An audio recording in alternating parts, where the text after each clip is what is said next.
friends. This is another episode of Empire of Lies, where we discuss manipulation and disinformation in the Russian media. Ready for anything. On Russian talk shows, the same line is repeated like a mantra. The summit was postponed, but not cancelled. Sanctions will cause damage, but Russia is overcome. We have new weapon systems, and we are ready for anything. Strip away the formality, intonation, swearing, or theatrical pauses. And what remains is a clear, systemic message. Its purpose is not simply to inform domestic audiences about events. It is an attempt to change the rules of foreign policy, to reinforce Russia's right to the inadmissibility of concessions, to prepare society for a long-term standoff, and to shift the peace talk to the realm of strategic balance, where concessions are tantamount to defeat. 1. Superweapon as a negotiating argument. The program discusses in detail the Burevestnik, a nuclear-powered cruise missile that has been tested and is claimed to be capable of bypassing air defense and missile defense systems. The important thing is not whether this is technically ready, but the role the announcement itself plays. The point? To shift the discussion from the current frontline and specific territories to the category of strategic equality. If you have a non-negotiable option, you demand that your negotiator recognize not just the current battlefield, but a new balance. This increases the cost for Europe and the US of pressuring for concessions, since concessions are now presented as threats to national security. When the Russian president first announced in his address to the Federal Assembly 7 years ago that our country was developing cutting-edge strategic weapons, many in the West were skeptical. Back then, few believed it was possible to create a missile against which any missile defense system would be useless.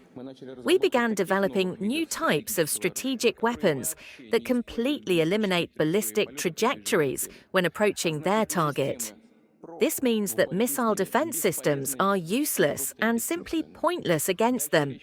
This is precisely the kind of weaponry we will discuss below.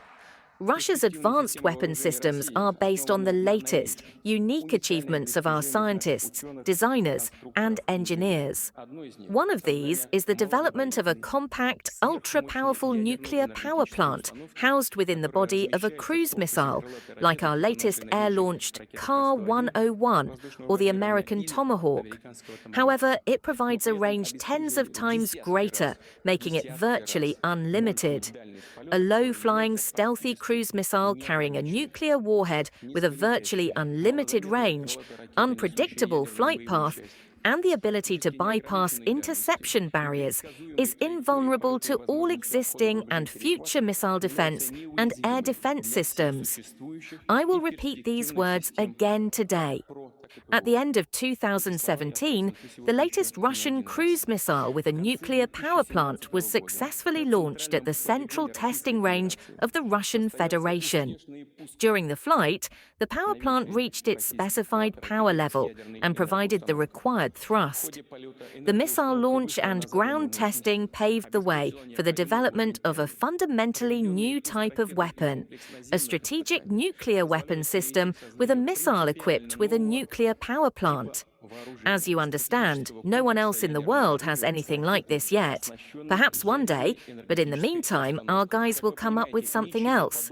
Today, the unique Burevestnik nuclear-powered cruise missile with unlimited range already exists. Successful tests have been completed, and the infrastructure for deploying this weapon in our armed forces is being prepared. This refers to testing of the Burevestnik nuclear-powered cruise missile with unlimited range. 2. Sanctions and the response.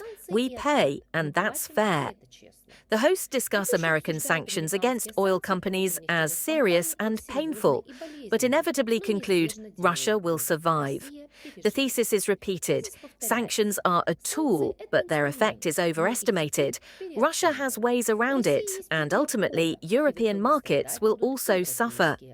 Meaning, rhetoric prepares the public to perceive damage as the price of sovereignty. Economic losses become not a leadership error, but proof of a principled position. We do not make decisions under pressure.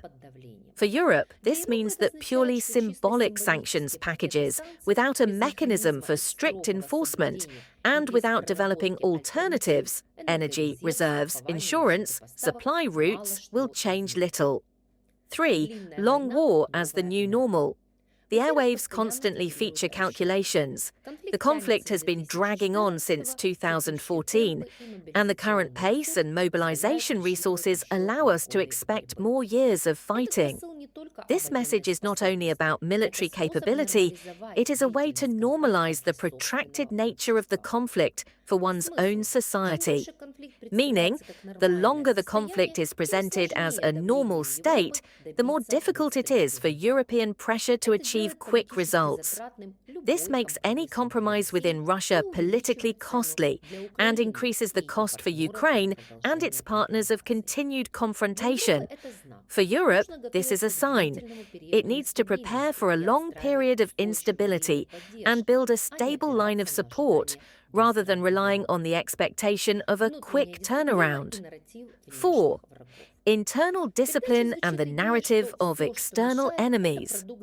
The program echoes the idea that everything that gets in the way is a product of Western manipulation, provocations, sleepers, agents, and so on. Any discontent is made dependent on external pressure. This is classic electoral consolidation. An external threat legitimizes domestic political restrictions, meaning rhetoric constructs the image of an enemy not only from without, but also within society, to legitimize harsh measures, military priorities, and the restriction of space for political dialogue. This poses two challenges for Europe. First, to avoid feeding this image with unjustified, noisy insinuations. Secondly, maintain a flow of objective information to prevent Russia's internal dialogue from devolving into a single, monolithic agenda. This was the Empire of Lies program. See you soon!